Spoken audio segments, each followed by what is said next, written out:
Curtis Cacqueux.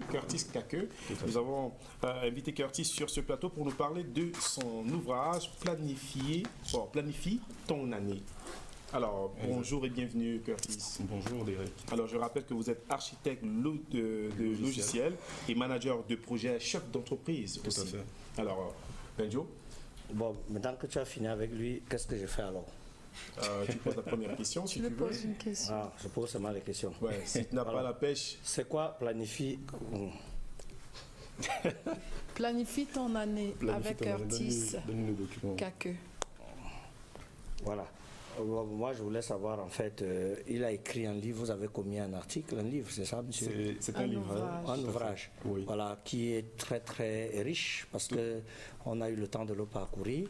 Non seulement il est riche et en plus il est facile d'accès et même pour le visuel, quand on le voit, on a envie de regarder. Il ne semble pas encombrant parce qu'il est même espacé et aéré.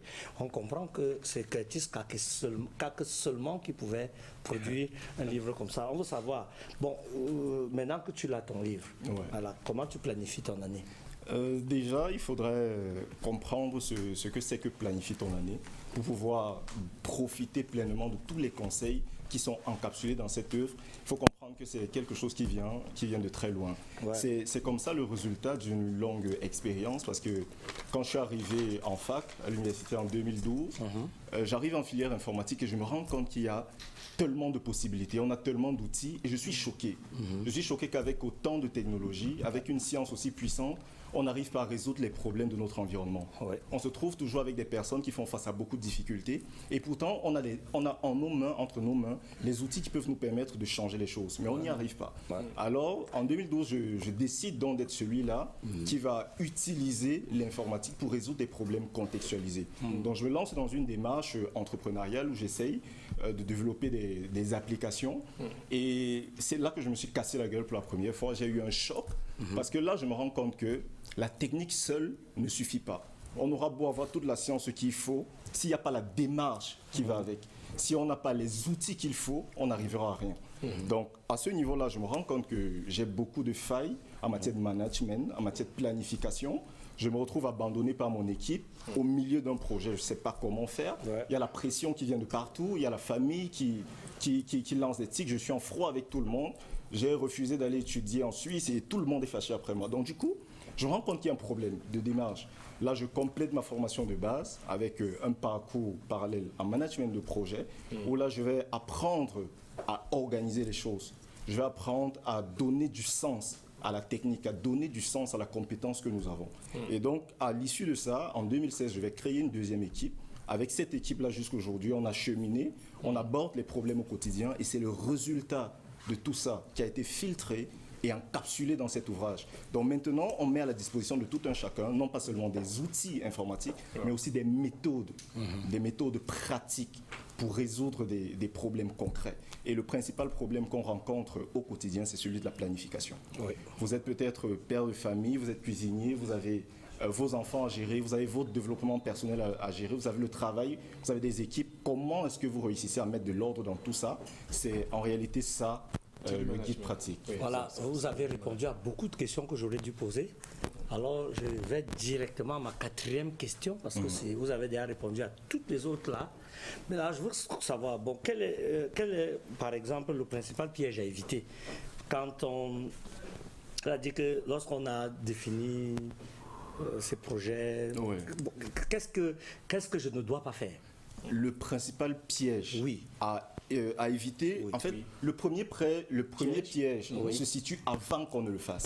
Ah bon? Justement, parce qu'avant de définir, généralement, on a des désirs et on confond nos désirs avec des objectifs. Vous allez entendre des gens dire « je veux beaucoup d'argent ». Ça, c'est un désir. Ouais. Je veux une belle voiture, je veux une belle maison, c'est un désir. Et généralement, ce désir-là va nous amener dans un trou noir. Ouais. Du désir, il faudrait découler l'objectif. Ouais. Le désir, c'est je veux beaucoup d'argent. Ouais. L'objectif, c'est je produirai 1 million cette année. Là, c'est concret et c'est calculable. Et la faisabilité. Et c'est justement, on peut percevoir l'évolution à mesure qu'on avance. Okay. Donc, il faudrait déjà sortir du piège du désir et ne pas dire seulement je veux, mais de placer des éléments mesurables qui vont rendre cet objectif-là mesurable pour pouvoir l'atteindre au bout d'une certaine période. Est-ce que ce piège lié au désir, l'éviter peut Conduire à l'échec? Oui, donc peut complètement changer les projets de vie de quelqu'un, par exemple. Mais non, déjà c'est quelque chose qui se fait avant. Donc il y a d'autres mesures. Éviter le piège du désir, ça se fait avant. Oui. Mais une fois qu'on est dans Oui. l'exercice en lui-même, il y a Oui. d'autres pièges Oui. qui vont survenir. Oui. Par exemple, vous êtes un homme, vous avez votre vie familiale, Ouais. vous avez des projets pour votre famille, vous êtes peut-être employé quelque part ou responsable d'une entreprise, je ne sais pas, vous avez votre activité, il y a des objectifs qui viendront aussi dans ce sens-là. Oui. Vous êtes peut-être engagé spirituellement d'une certaine façon. Là maintenant, le piège, le second piège qui viendra, ce sera celui au niveau de la vision globale. Ok. Comment est-ce qu'on fait pour avoir une vision globale sur l'ensemble de ces activités? C'est un tableau de bord qu'il faut mettre en place.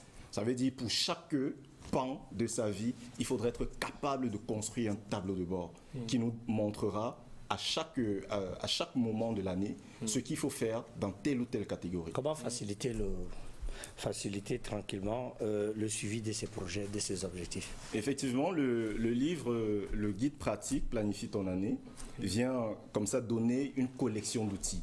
C'est un ensemble d'outils. On va déjà voir comment construire des chronogrammes, des vrais chronogrammes. Oui. C'est très simple. Nous sommes allés emprunter des outils au management pour essayer de les rendre, de les simplifier pour que ce soit accessible à tout le monde. Donc on va construire comme ça des chronogrammes. On va voir comment structurer des emplois de temps organisés et comment faire des évaluations. Parce qu'un bilan, c'est toujours important. Je présume que vous avez appliqué tout ce que vous nous dites sur ce plateau dans votre propre carrière professionnelle. Et effectivement. Bon, maintenant, est-ce que la famille y croit maintenant? Parce qu'à l'entame de cette émission, on a entendu Curtis Kakke dire qu'il était en froid avec tout le monde. Exact. Quelle est la relation avec la famille? La relation vous avez presque tout compris. La relation avec la famille aujourd'hui est devenue très intéressante. Ouais. C'est passé de la guerre à l'encouragement. D'accord. Généralement, moi je crois au potentiel de l'humain, je crois aux capacités. Il y a beaucoup de personnes talentueuses.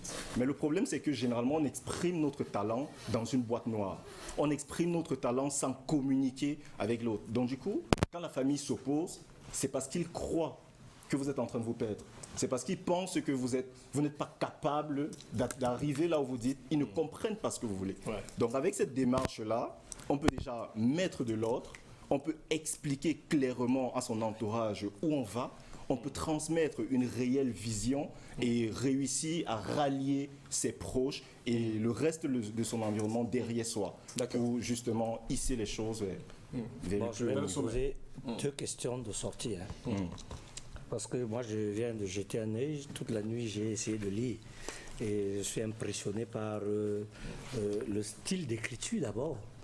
Est-ce que tu peux, sans avoir peur qu'on te triche, parler tranquillement de ton style d'écriture et pourquoi ce livre en couleur alors Exact. que nous connaissons tous les livres noirs et blancs? Est-ce que tu peux prendre le risque de parler de ton style? Bien sûr, c'est mon métier de transmettre, d'apporter des outils aux gens. Je vais parler de mon style Et d'écriture. après, tu vas finir avec les conseils. Tout à fait. Merci beaucoup. Pourquoi j'opte pour ce style d'écriture que vous allez découvrir? Pourquoi j'ai un livre totalement coloré? Ça part d'un constat très simple. Est-ce que vous savez que sur les réseaux sociaux en général, vous lisez l'équivalent de 3 livres par semaine? Ah bon? Mais bien sûr, vous lisez énormément de contenu, mais c'est la forme qui vous amène à consommer autant de contenu. Vous êtes dans le scroll infini en permanence, vous êtes dans les messageries WhatsApp. Si on prend la quantité de messages que vous avez écrits, la quantité de messages que vous avez lus, la quantité d'images et de textes sur les images que vous avez consommées, ça fait l'équivalent d'un livre à terme. Donc, on se demande pourquoi les gens ne lisent pas des livres. Il y a même un dicton qui dit si tu veux cacher l'information à un noir, mets ça dans un livre. Pourquoi? Ça, c'est parce que le style d'écriture, justement, n'est pas proche de ce qu'on vit au quotidien. Donc, à l'intérieur du livre, on a utilisé une démarche d'ingénierie logicielle. Donc, c'est exactement la même pédagogie, c'est exactement les mêmes techniques qu'on utilise pour concevoir des interfaces conviviales. Donc, à l'intérieur, vous allez remarquer des bulles de conversation. Donc, en lisant le livre, ça va vous rappeler les outils que vous utilisez au quotidien. Vous aurez l'impression d'être dans votre environnement par défaut. Et le livre va être plus digeste, il va être facile à consommer. Donc vous avez il n'est pas rendu stressant. ce livre comme un smartphone. Justement, suffisamment proche, suffisamment proche du lecteur pour qu'il ne s'ennuie pas, pour qu'il ne soit pas déphasé. Dans chaque nouvelle page, c'est une expérience unique à vivre. C'est quelque vrai chose de que positif des à questions découvrir. arrivent là pour toi. Comment on fait pour avoir le livre avant de passer au conseil et fini? Conseil, ouais. Parce qu'il y a Dadi Demombo qui demande, qui est déjà très intéressé par ce Donc, livre. Riche en couleurs, Exact. comment on fait pour l'avoir? Pour avoir le livre, la manière la plus simple, c'est de se rendre sur le site. Sur le site internet dédié à nos publications, parce qu'en interne, nous avons l'habitude d'écrire un livre. J'ai avec moi un deuxième livre d'un de mes collègues, Ouais. Les 10 repas de l'esprit. C'est quelque chose également d'aussi très riche intéressant. Les 10 que repas cela. de Les 10 l'esprit. repas de l'esprit, J'espère que tu justement. vas nous l'envoyer. Tout à fait, vous allez avoir ça. Donc il faut se rendre à l'adresse. L'auteur Qui aussi. viendra pour en Exact. parler. L'adresse, l'auteur c'est Steve Noyep. Vous l'avez déjà reçu sur ce plateau. Voilà, plusieurs il fois. reviendra. Justement, il reviendra parler en détail de ce livre. Donc il faut aller à l'adresse ipl.seeds.cm. Donc ipl.seeds.cm. Donc sur cette adresse, vous allez retrouver l'ensemble de nos livres. Vous pourrez réserver, demander une édition soit en français ou en anglais, choisir le format, et etc. etc. Donc, Qu'est-ce qui est plus facile, rendre le livre comme un smartphone ou alors faire du e-booking? déjà, chaque méthode a ses avantages et ses inconvénients. Ouais. Déjà, le plus avec le livre, c'est que même sans électricité, parce qu'on connaît notre environnement, je ne vais pas tirer sur certaines sociétés, même sans électricité, on peut consommer, Il y en a une seule. consommer son livre. Tirer. Donc, Bon, mais en même temps, je vais te dire une citation et tu vas me dire l'auteur, parce que moi, elle vient de me parler. Si tu veux quelque chose que tu n'as jamais eu, il te faudra faire ce que tu n'as jamais ce que fait. tu n'as jamais fait. Donc, ça, c'est la citation qui clôture le livre, justement, Ouais. soit nous aidant en citant l'auteur Voilà, et également. Thomas Jefferson. Thomas Jefferson, c'est Voilà. quelque chose. Chez nous, chez CID, nous avons une démarche de croissance continue. Oui. Donc nous sommes dans une C'est initiative. déjà même les conseils, hein, parce que Voilà. tu as fini. Justement, nous entrons déjà dans cette phase de conseil là où on pense que lorsque tu veux quelque chose, lorsque tu désires quelque chose, il faut te donner les moyens de l'avoir. Et se donner les moyens, généralement, ça revient à faire ce qu'on n'a jamais fait. Sorti de sa zone À de l'avance, confort. justement sorti de cette zone-là. Si tu as vécu une vie qui te donne 1000 francs et que tu veux plus de 1000 francs, il va falloir faire ce que tu n'as jamais fait. Donc c'est dans cette lignée-là que... Peu importe la tenue que ça prendra, vous avez tout à gagner. Merci, cher frère Curtis Kake. Oui, vous êtes architecte logiciel et manager de projet fondateur de l'écosystème SED. Tout à fait. Il s'agit de vous. Et je viens de finir avec vous. Hein. Merci Curtis. Vous avez un dernier mot? Oui, j'avais un dernier mot parce que il y a quand même des trucs qu'il faut savoir au long de l'année. C'est la notion d'imprévu. Ouais. Il y a des imprévus qui arrivent. On peut faire un planning, mais au long de l'année, il y a des imprévus, des Bien trucs qu'on ne entendu. mesure pas. Comment est-ce qu'on gère Donc, ça? Comment est-ce qu'on gère ça? Ouais. C'est décrit également dans le livre et ça passe par la définition des priorités. D'accord. Alors, ce qu'il faut savoir, c'est il ne faut pas seulement donner de la priorité à son organisation, mais il faut organiser ses priorités. Merci. C'est surtout ça. Alors, Curtis Organiser Kake, ses priorités. ses priorités. Tout à fait. Merci, numéro de Curtis. téléphone, Curtis, Le numéro de téléphone, c'est le suivant 650 650 18 18 70 70 06. 06. Merci d'être passé Planifie sur le plateau ton année. de Nous chez vous, planifie guide ton pratique. année par Curtis Kake. Image fait. People avec la ravissante Dora Zito tout de suite.